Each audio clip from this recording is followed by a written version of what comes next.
हमें दिखाया जाता है कि एमसी जो कि जमीन पर पड़ा होता है और फिर एमसी कहता है कि अपने मन में क्या मैं स्वर्ग में हूँ। उसे लगता है कि वो मर चुका है और एमसी कह रहा होता है कि अपने मौत को एक्सपेरिमेंट करना कितना पैथिक लाइफ है मेरा। और फिर एमसी अपने मन में सोचता है कि कहता है कि लेकिन क्या यहाँ पर स्वर्ग होने के लिए थोड़ा सा घास फूस नहीं है। और फिर हमें दिखाया जाता है कि किसी लड़की को जो कि बहुत ही तेजी में भागते हुए बहुत उसे होल्ड कर रही थी और फिर ये लड़की कहती है कि रेस्ट रूम बहुत ही दूर है, अब मैं इतना ज्यादा होल्ड बैक नहीं कर सकती। और फिर एमसी देखता है कि एक लड़की पूरे तेज में भाग रही होती है। एमसी अपने मन में कह रहा होता है कि हेवन की लड़कियां रेट्रो लगती है, ऐसा लगता है जैसे दशकों पहले लोग के ऐसे ही कपड़े पहनते थे। और फिर ये लड़की इधर उधर देख के अपने मन में सोच रही होती है कि अच्छी बात है कि आसपास कोई नहीं है और कहती है कि मुझे तो बस यही करना है। और फिर ये लड़की यहाँ पर बैठ के करने लगती है पी, जो कि मैं ब्लर कर चुका हूँ, आप लोग देख नहीं सकते। और फिर एमसी उसी लड़की का देख के पूरा ही शौक हो जाता है और फिर एमसी पूरा ही शौक होते हुए कह रहा होता है कि अपने मन में क्या कर रही है वो। और फिर एमसी के ऊपर में आ रहा होता है पी का बाहर, जो कि एमसी देख रहा होता है। और फिर एमसी के ऊपर में चला आता है 2-3 बूंद और फिर एमसी देखता है कि आ रहा है बाढ़ और फिर वो पी एमसी के सामने पूरे बीच में आ जाता है मिडल पर। और फिर एमसी अपने मन में कह रहा होता है कि क्या वो मुझे मारने की कोशिश कर रही है, मुझे पीछे हटना होगा। और फिर एमसी उस सही लड़की को देख रही होती है पीछे से, पता नहीं क्यों देख रहा होता है लेकिन देख रहा होता है। और फिर हमें दिखाया जाता है सांप को जो कि झाड़ियों से निकल रहा होता है और फिर दिखाया जाता है कि सांप को जो कि सांप उसी लड़की को काटने के लिए जा रहा होता है और उसी सांप को मन में लड्डू फूट रहा होता है। और फिर एमसी दौड़ते हुए कह रहा होता है कि तुम्हारे पीछे देखो एक सांप है। और फिर ये लड़की चारों बगल देखते हुए कह रही होती है कि क्या यहाँ पर कोई है। और फिर तभी दिखाया जाता है वो सांप ने उसी लड़की के बट पर काट लिया होता है। फिर दिखाया जाता है उस लड़की को जो कि उस सांप ने काट लिया था उसी लड़की के बट पर और फिर वो लड़की फिसल जाती है या फिर एमसी के ऊपर में गिरने लगती है। और फिर दिखाया जाता है वहीं पर जो कि लड़की गिर रही होती है। और फिर दिखाया जाता है कि एमसी के पास वो लड़की पूरे नजदीक में आ जाती है और धड़ाम से एमसी के ऊपर गिर जाती है। और फिर दिखाया जाता है कि जो कि एमसी को बहुत दर्द हो रहा होता है और लड़के दिखाया जाता है जो कि क्या ये क्या हो गया। और फिर दिखाया जाता है कि दूसरी तरफ जो कि एमसी के चेहरे पर कुछ आ गया, एमसी को उसी लड़की मार रहा होता है उसके चेहरे पर। और फिर एमसी कह रहा होता है कि अचानक मेरे चेहरे पर कौन मार रहा है इस तरह से। और फिर एमसी कहता है कि अपने मन में लेकिन मेरे निचले शरीर में अजीब अनुभव हो रहा है, लेकिन क्या मैं प्यार के मामले में लकी हूँ या अनलकी। और फिर एमसी कह रहा था कि उस लड़की को मिस मेरा कोई ऐसा गलत इंटेंशन नहीं था, बल्कि अभी जो हुआ वो एक सिर्फ दुर्घटना था। और फिर एमसी कह रहा था कि उसी लड़की को मैं कोई बुरा इंसान नहीं हूँ। और फिर वो लड़की कहती है कि क्या। और फिर वो लड़की कह रही होती है कि क्या बुरे लोगों के माथे पर बुरा शब्द लिखा होता है कि मैं बुरा इंसान हूँ। और फिर एमसी कह रहा था कि सचमुच में मैंने नहीं। और फिर कहता है कि मैं एक सांप को रेंगते हुए तुम्हारे पास आते हुए देखा था। और फिर उसी लड़की एमसी के बात को काटते हुए कह रही होती कि फिर सांप आने से पहले तुम यहाँ पर क्या कर रहे थे। और फिर वो लड़की एमसी को कह रही थी कि तुम यहाँ क्या कर रहे थे। और फिर एमसी अपने मन में सोच रहा था कि मैं क्या कहूँ इससे कि मैं इस लड़की का पी देख रहा था, क्या मैं सही देख रहा था। और फिर वो लड़की कह रही थी कि एमसी को वहाँ पर कैसे सांप हो सकता है तू साले पर्वत। और फिर वो लड़की कह रही होती कि मुझे ऐसा लग रहा है जैसे मुझे चक्कर आ रहा है। और फिर एमसी कहता है कि जहर का असर हो रहा है। और फिर एमसी उसी लड़की के नजदीक जा रहा होता है। एमसी हाथ को पीछे हटाते हुए कह रही थी कि वो लड़की तुम मुझसे दूर ही रहो। और फिर दूसरी तरफ कह रही थी कि तुम जब मैं पी कर रही थी तुम मुझे देख रहे थे, तुम यहाँ से चले जाओ। और फिर वो एमसी कह रहा था कि लड़की को ये एक जहरीला सांप है तो तुम्हें अपने शरीर से उस पॉइजन को निकालना होगा। और फिर एमसी कहता है कि मुझसे एक लाइफ और डेथ का मामला है तो तुम्हें इस जहर को बाहर निकालना होगा, नहीं तो तुम मर जाओगे। और फिर वो लड़की कहती है कि फिर भी मैं तुम्हारे जैसे एक परवर्ट के साथ अपने इलाज करना नहीं चाहती हूँ। और फिर वो इतने में कहते ही लड़की नीचे गिरने लगती और फिर कह रहा होता है कि एमसी फिर से नहीं। और फिर दूसरी तरफ दिखाया जाता है कि एक बुढ़े को जो कह रहा होता है कि कीडो। और फिर कह रहा होता है कि तुम कहाँ पर हो, चलो घर थोड़ा सा रेस्ट कर लेना। और फिर देखता है कि कीडो करते आ रहा होता है बुढ़ा, लेकिन वो देखता है कि एमसी उस लड़की के ऊपर पर है, तो ये देखकर पूरा ये बुढ़ा शॉक हो जाता है। और फिर वो बुढ़ा कहता है कि तू चाले डर्टी बास्टर। एमसी कहता है कि रुक जाओ, तुम वहीं पर रुको। ओल्ड मैन कहता है कि तुमने मेरी पोती को छेड़छाड़ करने की हिम्मत की, मैं तुम्हें यहीं पर मार डालूंगा। और फिर कहता है तू साले सन ऑफ बीच। और फिर ओल्ड मैन एमसी पर उसी हाथ पर जो ओपन होता है उससे हमला कर देता है। और फिर एमसी कहता है कि नहीं, मेरा ये मतलब नहीं था, अगर बेहतर होगा कि तुम यहीं पर रुक जाओ, नहीं तो तुम्हारा ग्रैंड डॉटर यहीं पर मर जाएगी। और फिर इतने में ही उसी ओल्ड मैन के ग्रैंड डॉटर का आंख खुलता है और फिर कह रही होती है कि ग्रैंड पा। और फिर इतने में ही उसी ओल्ड मैन का ग्रैंड डॉटर कहती है कि ग्रैंड पा मैं बहुत ही कोल्ड हूँ। और फिर वो ओल्ड मैन कहता है कि लिटिल गर्ल। और फिर ओल्ड मैन कहता है कि लिटिल गर्ल तुम्हें क्या हुआ है। और इतने में ही कहती है कि वो ग्रैंड डॉटर जो कि लड़की होती है कह रही थी कि ग्रैंड पा आप डरो मत। और फिर इतने में ही एमसी उसी ओल्ड मैन को पीछे हटाते हुए कहता है कि ये अच्छा नहीं हो रहा है। और फिर एमसी इतने में ही उसी लड़की का पैंट निकालने लगता है। और फिर वो बुढ़ा गुस्सा आते हुए कहता है कि तू साले जर के क्या कर रहा है। और फिर इतने में एमसी कहता है कि ऑफ कोर्स मैं इसी लड़की का पैंट निकाल रहा हूँ। और इतने में ही वो बुढ़ा बहुत गुस्सा हो जाता है और अपने हथियार दिखा रहा होता है। और फिर कहता है कि ओल्ड मैन अगर तुम मुझे चुप भी करे तो मैं माइंड नहीं करूंगा, लेकिन अभी हमको सोचना है कि तुम्हारे ग्रैंड डॉटर को कैसे बचाए। उतने में एमसी कहता है कि उसे एक सांप ने काट लिया था, ये एक जहरीला कोबरा है, अगर तुमने जल्दी नहीं किया तो तुम्हारे ग्रैंड डॉटर मर भी सकती है। और फिर इतने में कहता है कि एमसी हमको जल्दी से उस स्नेक का वेनम शक करके निकलना होगा। और फिर वो ओल्ड मैन स्पेसलेस हो जाता है जो कि कुछ बोल नहीं पाता। और फिर ओल्ड मैन कहता है कि एमसी को अगर कोई भी ये पॉइजन को शक करना चाहता है तो वो मैं हूँगा, तुम साइड हटो। एमसी को कह रहा होता है। और फिर एमसी हंसते हुए कहता है कि मैं तुम्हें शक करने के लिए अनुमति देता हूँ, लेकिन सांप ने जिस जगह पर काटा है वो उसके बट पर है। एमसी कहता है कि ओल्ड मैन कि आप श्योर हो कि आप अपने ग्रैंड डॉटर के बट पर उसे शक करना चाहते हो। और फिर कहता है कि क्या तुम्हें डर नहीं लगता कि जब तुम्हारे ग्रैंड डॉटर को पता चलेगा कि तुमने क्या किया है, उसके बाद तुम्हारे ग्रैंड डॉटर तुम्हारे साथ जीने में शर्म नहीं आएगी। और फिर वो ओल्ड मैन भी कुछ बोल नहीं पाता, सिर्फ कह रहा था कि ये। और फिर इतने में ही कहता है कि एमसी क्या तुम्हारे पास सब सारे ट्रिक्स खत्म हो गए। और फिर कहता है कि तुम साइड हट जाओ। और फिर ओल्ड मैन कहता है कि रुक जाओ एक मिनट, मेरे ग्रैंड डॉटर को टच भी मत करना उसके बट पर। एमसी कहता है कि ठीक है तो आप ऐसा कर सकते हैं, लेकिन क्या होगा अगर ये कभी तुम्हारे ग्रैंड डॉटर के दिल पर एक स्कार बैठ जाए। और फिर ओल्ड मैन कहता है कि एमसी को शायद ये ठीक ही रहेगा कि तुम ही कर लो। और फिर एमसी उसी लड़की को देखते हुए कहता है कि ये जहर बहुत ही अंदर तक घुस गया है। एमसी कह रहा था कि हम लोग इसे अभी भी मैनेज करके बचा सकते हैं, लेकिन अगर हमने ज्यादा और ढीला कर लिया तो हम इसे खो सकते हैं। और वो ओल्ड मैन भी कह रहा था कि क्या सही में।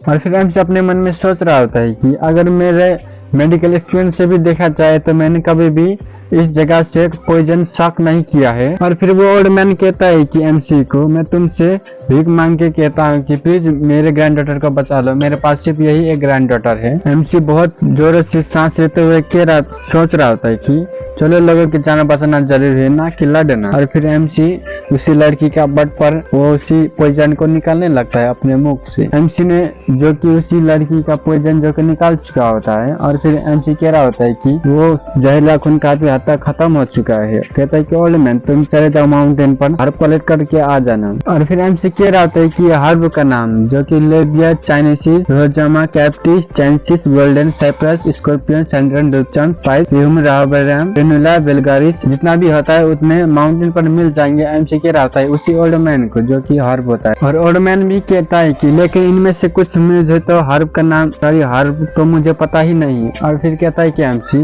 भूल जाओ, ये मैं खुद जाकर ले आऊंगा उन सबको। और फिर 3 घंटे के बाद एमसी किसी हर्ब को चबा रहा होता है। फिर उसी ओल्ड मैन के ग्रैंड डॉटर जो कि बेहतर फील कर रही होती है। और फिर उसी ओल्ड मैन कहता है कि सर क्या आप रैली में या वास्तव में एक डॉक्टर ही हो।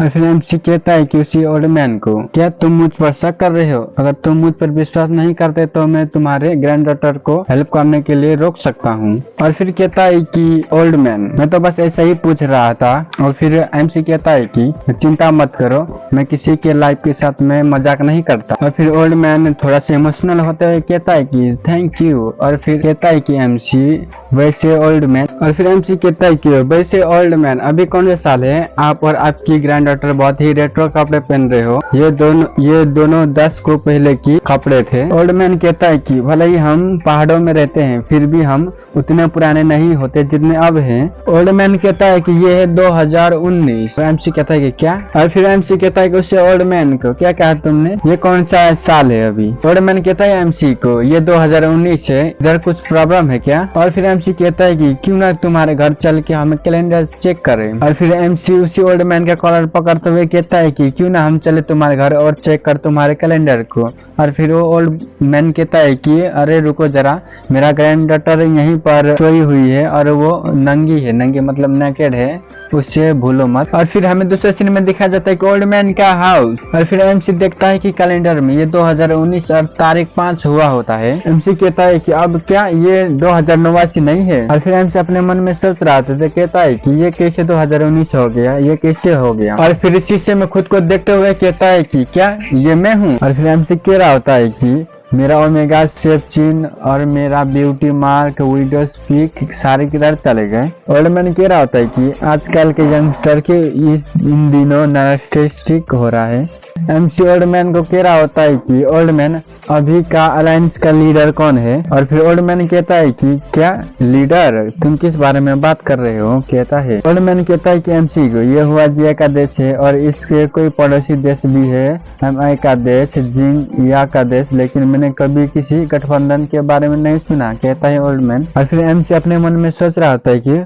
वाक्सिया गठबंधन की स्थापना के पहले निस्संदेह के सभी स्वतंत्र देश थे, क्या ऐसा विस्फोट के दौरान हो सकता है? फिर एमसी कहता है कि मेरा सोल ने टाइम ट्रैवल कर लिया। और फिर एमसी अपने मन में कह रहा होता है कि मेरा सोल ने 2089 से 2019 में टाइम ट्रैवल कर लिया है। ओल्ड मैन की ग्रैंड डॉटर उठ गई होती है और फिर ओल्ड मैन कहता है कि तुम फाइनली उठ गए, ये अच्छा है अभी।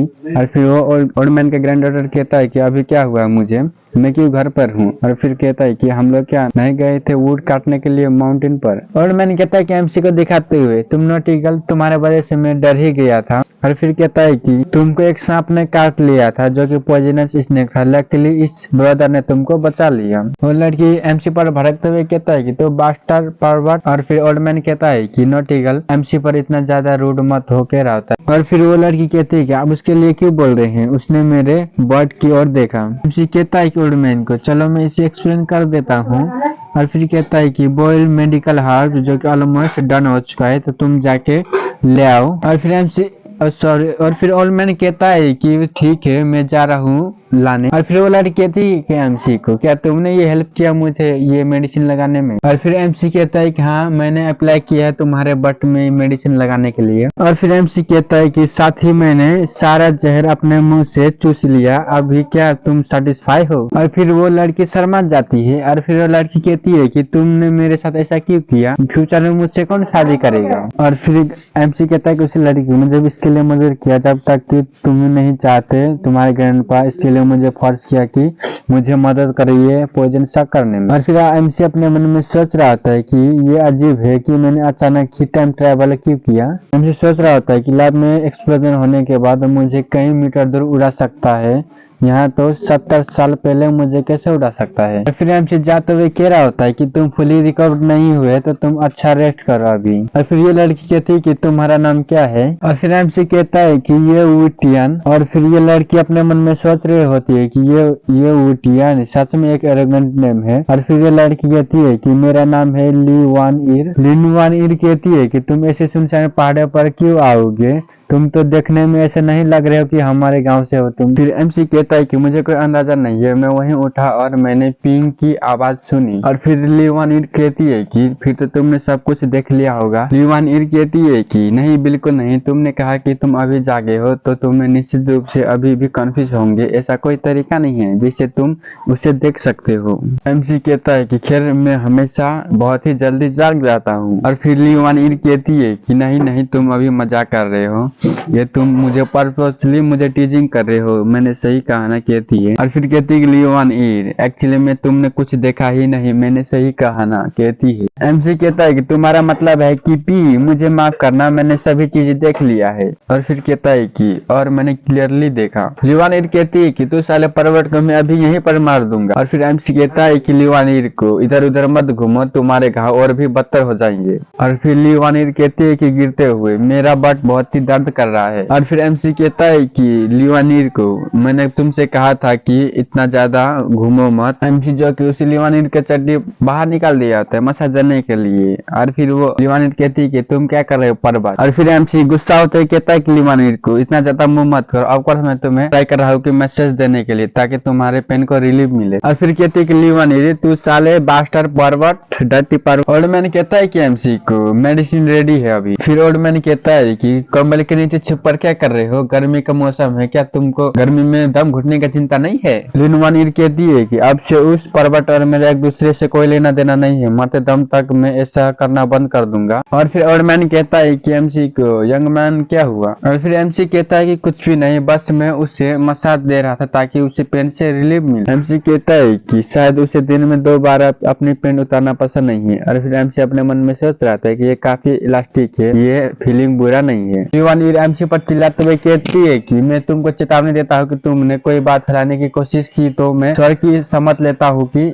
मैं तुम्हें मार डालूंगी। एमसी कहता है कि तुम्हारे बढ़कर छोड़कर हर जगह से फ्लैट है, मैं तुम पर इंटरेस्टेड नहीं हूँ। फिर एमसी कहता है कि ओल्ड मैन जल्दी से उसे दवा पीने दो। और फिर लिवानिर कहती है कि मैं ड्रिंक नहीं करूंगी, कौन जानता है कि उस पर पॉइजन भी हो सकता है और नहीं भी। एमसी को ये सुनकर बहुत ही गुस्सा आ रहा होता है। और फिर ओल्ड मैन कहता है कि सिली गर्ल तुम बस डॉक्टर की सुनो। तो फिर एमसी उसी मेडिसिन को हाथ में ले लेता है। एमसी गुस्सा होता है, कहता है कि मुझे परवाह नहीं है तुम मरो या जियो, मुझे केवल ये डर है कि तुम मुझे बर्बाद कर दोगे, ये उचियन लेजेंड है मेडिसिन का। और फिर एमसी कहता है कि अब जबकि मैंने तुम्हें बचा लिया है अब तुम्हें जिंदा ही रहना होगा। लिवानिर कहती है कि तुम लेजेंड ऑफ मेडिसिन हो तो शायद मैं भी फेरी ऑफ मेडिसिन हूँ। फिर कहती है कि मैं तुम्हें बता दूं कि मैं ये मेडिसिन ड्रिंक करना नहीं चाहती। और फिर एमसी की ये सुनकर उसे बहुत ही गुस्सा आ रहा होता है। फिर एमसी कहता है कि तुम इसे मौखिक रूप से नहीं लेना चाहते तो तुम चाहते हो कि इसे बाहरी रूप से अप्लाई किया जाए। एमसी कहता है कि ऐसा लगता है जैसे न्यूड बर्ड की परी को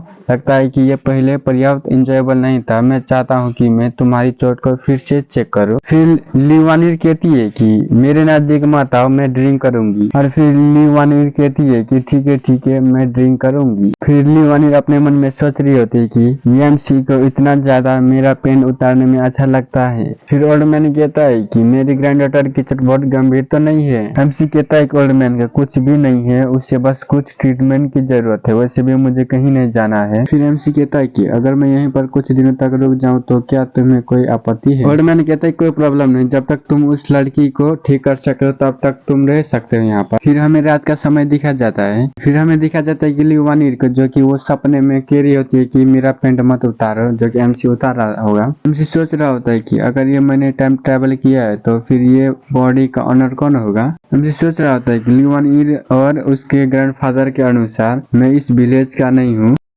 फिर कहता है कि यदि ऐसा है तो मैं बैरर माउंटेन पर क्यों जागा, इसके अलावा संभव बहुत अधिक शराब और मौज मस्ती के कारण ये शरीर बहुत ही कमजोर हो गया है। एमसी अपने मन में कह रहा होता है कि बहुत ज्यादा अल्कोहल पीने और शारीरिक सुख के कारण। एमसी कहता है कि इसमें कोई आश्चर्यचकित नहीं है, जबकि मैंने लिवानिर को देखता हूँ तो मुझे एक्साइटेड महसूस हुआ है ये शरीर के कारण। फिर एमसी कहता है कि हालांकि मैं अतीत में वर्जन नहीं था लेकिन मैं निश्चित रूप से इतनी कामुक नहीं था। एमसी कहता है कि ऐसा नहीं हो सकता कि मेरा पुनर्जन्म किसी सुपर पर्वत के शरीर में हुआ है। फिर एमसी सोच रहा होता है कि हो सकता है कि इस बॉडी का ऑनर को मार दिया गया हो और इस बॉडी को पहाड़ में जाके फेंक दिया गया हो। एमसी कह रहा होता है कि नहीं, मुझे इस शरीर के पिछले पास्ट को इन्वेस्टिगेशन करना होगा क्लियरली। और फिर हमें दिखाया जाता है कि सुबह का सीन, जो कि कोई कह रहा होता है कि ओल्ड मैन तुम जल्दी से बाहर आ जाओ। फिर कह रहा होता है कि बाहर से, यदि तुम अभी बाहर नहीं आए तो मैं अंदर आ जाऊंगा। एमसी कह रहा होता है कि धत्ते की ये सुबह हो गई है, मुझे सोने दो। बाहर का एक ओल्ड मैन कह रहा होता है कि ओल्ड मैन ली, ये मत कहना कि मैंने तुम्हें याद नहीं दिलाया, 2 दिन की समय सीमा बाकी है। रेड टी शर्ट वाला ओल्ड मैन कह रहा होता है कि या तो हमारे पैसे वापस करो या हमें लड़की दे दो। और फिर ओल्ड मैन